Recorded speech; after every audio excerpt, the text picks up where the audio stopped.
Scientific proof that's backing up that spiritual enlightenment comes from our pineal gland, known as the third eye, and depicted as ancients as the seat of the soul. And here with more is spiritual coach Ronnie Hatchwell. Coach, mentor, all of the above. Hi, Ronnie. Hi. This is so cool. You sent me this video like a few weeks ago, and it really kind of put it together in a way that, we've talked about, people have talked about. It's such a massive time of change and enlightenment. Absolutely. What does that mean, and how does the, the pineal gland kind of assist us in that process? Well, we're going through an evolution right now. I mean, human beings aren't meant to stand in the same place.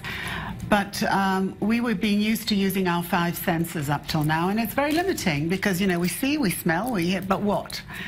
So the pineal gland is actually, it's located in the middle down here, and it correlates to what we call the third eye. You can't see the third eye, but it's what we call the 6th sense.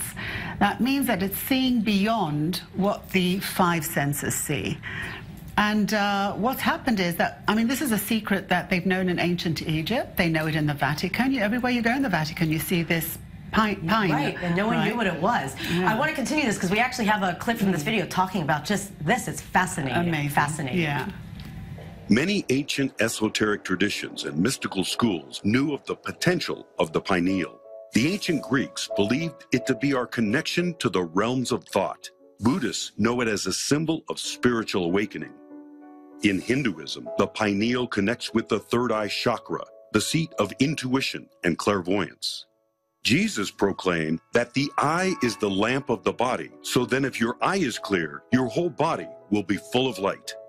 If Rene Descartes is right, and the pineal gland is indeed the seat of the human soul, then these traditions are correct in believing that it serves as the connecting link between the physical and spiritual worlds. Fascinating. Amazing. It's fascinating. And why has science, like Western science, had such a hard time kind of saying, okay, there's something to this?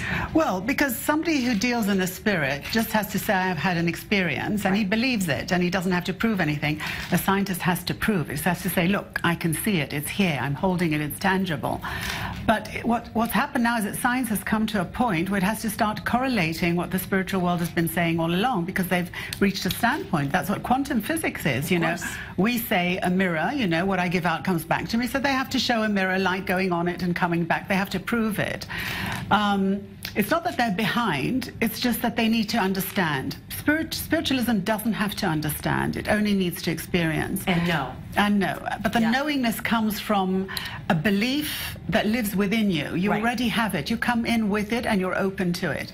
This whole thing about the pineal gland or the third eye is to show us that there is a law, and we're going to keep talking about this law every spot. There's a law of surrender. I can't get to that space of the 6th sense if I don't surrender what I think I know, because that keeps me in a space that doesn't allow me to know anything else. But if I want to really know the truth, I have to be mindless, and I have to be open to receive. And in that receiving space, I'm not looking at something the way I usually look at. I'm not looking at you through my 5 senses. I'm looking at you to know that you're part of me. Whatever I see in you is in me. We're one. And that's where we're going to. And you can see the destruction of everything that's happening now in our world is leading us to show that those old laws don't work anymore. Right, absolutely. Now, how do we explain this in a way to people that, are not, in the middle of a real conscious spiritual process? Like, what does it mean in practical terms? Like, how can people, access it in a way that, novices in this process, so to speak? Well, the first thing somebody has to ask himself is what I really want in life. Because we all want to be happy. Right? And everything that we do in our lives is to receive a feeling. We actually pay a lot of money to receive a feeling.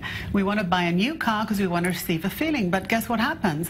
After you have that thing that you bought, you want the next thing. So it's the happiness that you want. What if you could feel that before you actually go and do something? So now the reason is that we can is because it actually is in me, because nobody puts a feeling in me, it takes it out of me. So the reason is that if I get to that space where I'm willing to be happy just because I can, I open that chakra.